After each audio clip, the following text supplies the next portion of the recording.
Now News Extra here on KNEB at 7:51. Our update brought to you by Pinnacle Bank in Torrington and Mitchell. The way banking should be. Here's Kevin Mooney. Thank you very much, Dennis. Good morning, everyone. We're going to talk about a really great project that the Scottsbluff Kiwanis Club, in association with the Scottsbluff Fire Department, is doing tomorrow. We have Derek Manley, Scottsbluff Kiwanis Club member. Also Anthony Murphy, who's City Marshal, City Fire Marshal with Scottsbluff, also a Kiwanis member. And Derek, let's talk first of all about how this project all got started. We're talking about delivering smoke detectors and carbon monoxide detectors to some targeted areas of town, right? Yeah, right, Kevin. A couple months ago, we were sitting down at a board meeting, and Anthony was talking about, the rash of fires that we've seen in the community and the problems with, the fire detectors either not working or not installed at all in the home, along with the neighbors not having them either. So we kind of came up with the idea that we need to, get out to the community and say, hey, this is important. Smoke detectors help save lives. We just thought it would be a great project to partner up with the police or with the fire department and go out, help the community, educate them a little bit on what needs to be done, and help make the community a better place for everybody. All right, very good. So, Anthony, we're going to target certain areas of southeast Scottsbluff in particular that you guys have noticed are kind of void of that early protection, right? Yes. If you remember, I think it was back in October sometime, pretty disastrous fire over there. There was not a whole lot left standing at one of the mobile homes over there on Leanne Lane. Through the investigation of that fire, we found out not only did that home not have smoke detectors, but neither did the one that also caught fire next door and the one that was well on its way to catching fire on the other side.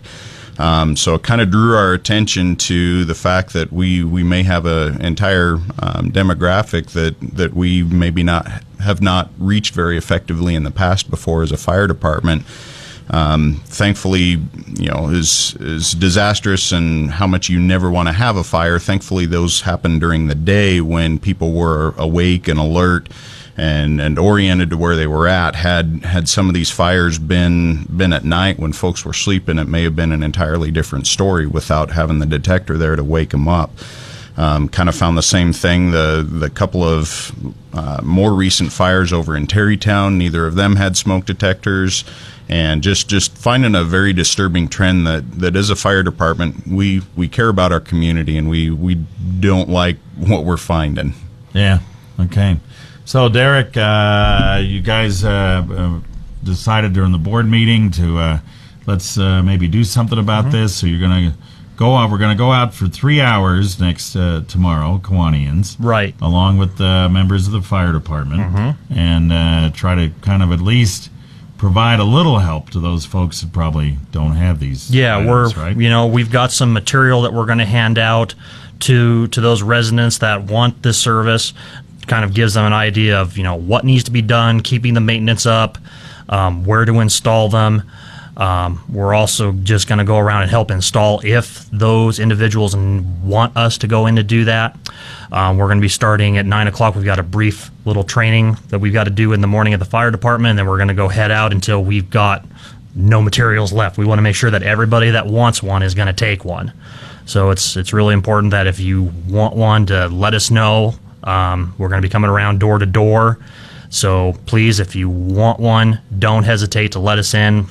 I promise it'll be as painless as possible. All right. So, Anthony, if somebody did want, say, a fire, some kind of a smoke detector or carbon monoxide detector tomorrow, can I just call the fire department tomorrow and ask you to stop by? Well, we're all going to be out with the Kiwanians, so you probably won't get anybody at the station during that 9 to noon period. But this is a part of an ongoing program that we've had at the fire department for roughly 4 or 5 years now. We've done various fundraisers. You may remember the circus that comes to town that the firefighters local sponsors.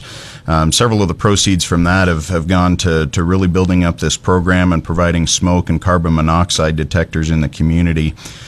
So as a general rule, what we encourage folks to do is go to scottsbluff-fire.org. And we've got a spot on the website where you can sign up and say, yes, I need a detector, or I don't need a detector, but can you come check the batteries in it, make sure it's working, make sure it's in the right place, that kind of thing. So we usually refer folks to the website either through scottsbluff-fire.org or scottsbluff.org, the regular City of Scottsbluff webpage. And there's a little form that you can fill out, and we'll get back in contact with you. But like Derek was saying, tomorrow we're kind of taking that a step further. After the big fire on Leanne Lane, group from the fire department went down Leanne Lane doing just this, and found a surprising number of homes that with multiple kids that didn't have the means to be able to put in smoke detectors, or just hadn't thought about it. And so did some great work that night on Leanne Lane, and tomorrow we're going to be continuing that down Mary and Arlene and on down towards the south there, going door to door, handing out information. We'll have firefighters there to be able to answer a lot of the fire related questions. And again, huge thank you to the Kiwanis Club for seeing the importance of being able to provide this for an area of the community that doesn't have them, and hopefully keeping both kids and adults safe. All right, we'll take a break and talk a little more right after this. Pinnacle Bank, based on our rural heritage. This is Alexa Dullinger with Pinnacle Bank. At Pinnacle, we still believe in personal banking relationships. Over the last 97 years, we've grown from a small community bank into a strong regional organization. But unlike many banks, at Pinnacle Bank, we respect old-fashioned neighborly customs, like greeting you by name and being involved in community events. We think it's good business, the way banking should be. Pinnacle Bank, Mitchell and Torrington, member FDIC. Back on News Extra, we have Derek Manley here and Anthony Murphy, both members of the Scottsbluff Kiwanis Club. Of course, Anthony is also the city fire marshal. Talking about a Kiwanis project to place fire alarms, smoke detectors, carbon monoxide detectors in an area of town that doesn't have them, and that's the project that these guys are going to do tomorrow from 9 to 12, along with other Kiwanians in the fire department. Home Depot supplied a lot of these. Home Depot, right? they've been really a great supporter of this program. They've supplied multiple boxes, and between that and several of the fundraisers that we've done to be able to purchase them as a fire department, really going to be a great event, and it's been a very good program for the last several years. All right, one other thing, we changed to daylight savings time on March 12th, believe it or not. So that's another time that if you do have a smoke detector, carbon monoxide detector, good day to be changing batteries, right? Mm-hmm. Exactly.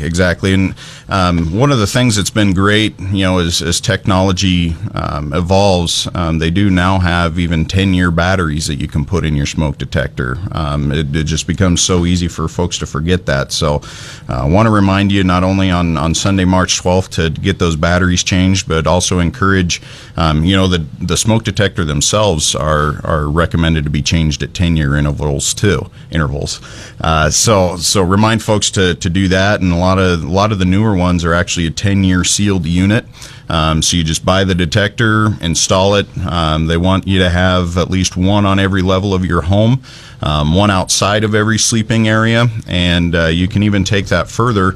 And we found that, unfortunately, kids playing with fire, a lot of times that happens in their bedrooms. So I'd also recommend putting them in a kid's bedroom as well. And so kind of making sure the one on each home, outside of each sleeping area, and I'd even recommend inside of each sleeping area to place those. And that seems to provide a good basic coverage for the home. Same with carbon monoxide detection. That should also be at least one on every level of your home and outside of the sleeping area. All right, you guys run out of time. We appreciate you stopping in. Anthony Murphy, Derek Manley, big project tomorrow with the Kiwanis Club and Scottsbluff Fire Department.